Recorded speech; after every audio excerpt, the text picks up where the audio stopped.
Good morning students. अब मैं तुम लोग को द्वंद्व समास पढ़ाने जा रही हूँ। द्वंद्व शब्द का अर्थ होता है जोड़ा, अर्थात जहाँ पर जोड़े से शब्द प्रयोग किए जाएं तथा जहाँ पर दोनों पद, पूर्व पद और उत्तर पद दोनों ही पद प्रधान होते हैं, वहाँ द्वंद्व समास होता है। पूर्व पद क्या है और उत्तर पद क्या है? तो जब भी हम लोग समास पढ़ते हैं तो समास में दो भागों में उनके पदों को बांट दिया जाता है। शुरुआत वाला जो पद होता है उसको पूर्व पद या प्रथम पद बोलते हैं और बाद वाले को उत्तर पद का बोलते हैं। फिर आया प्रधान पद। प्रधान क्या है?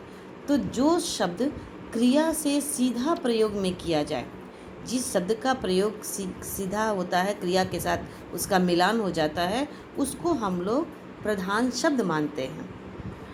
तो इसमें है कि दोनों पद की प्रधानता होती है, अर्थात जो पहले का पद है, जैसे राम च, और भी उसमें लेते हैं राम च लक्ष्मण च, तो राम भी प्रधान है, लक्ष्मण भी प्रधान है, क्योंकि राम को भी राम लिखा हुआ है।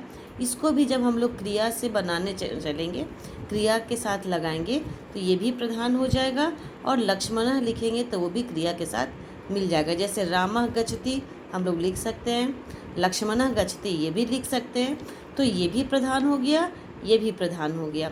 दोनों को मिलाकर के भी राम च लक्ष्मण च गच्छता, दोनों को मिला दिए हैं और वो राम लक्ष्मण गच्छता हो गया है। तो यहाँ पर दोनों की ही प्रधानता होती है। अब है इसके भेद। तो इसके तीन भेदों में सबसे पहले है इतरेतर द्वंद्व।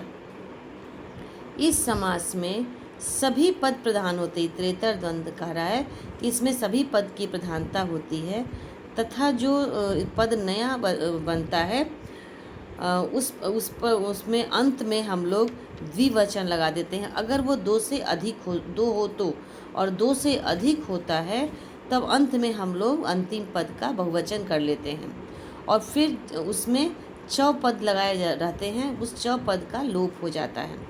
और जब हम लोग विग्रह करते हैं तो विग्रह करने में पदों के पीछे हम लोग च को जोड़ते जाते हैं। जैसे राम च लक्ष्मण च, यहाँ पर है राम लक्ष्मण।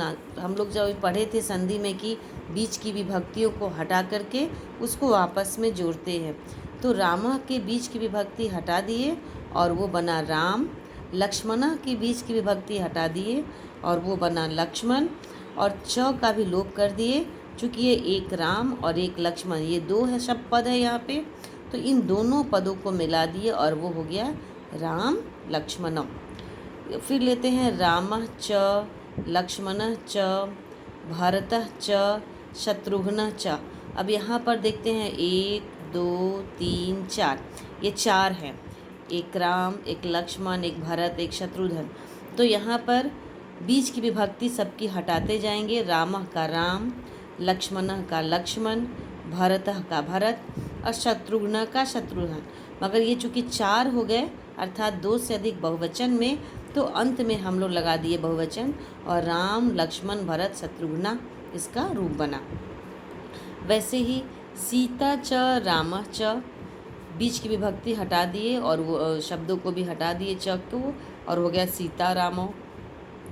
सीता च रमा च सीता रमे, और फिर माता च पिता माता पितरौ।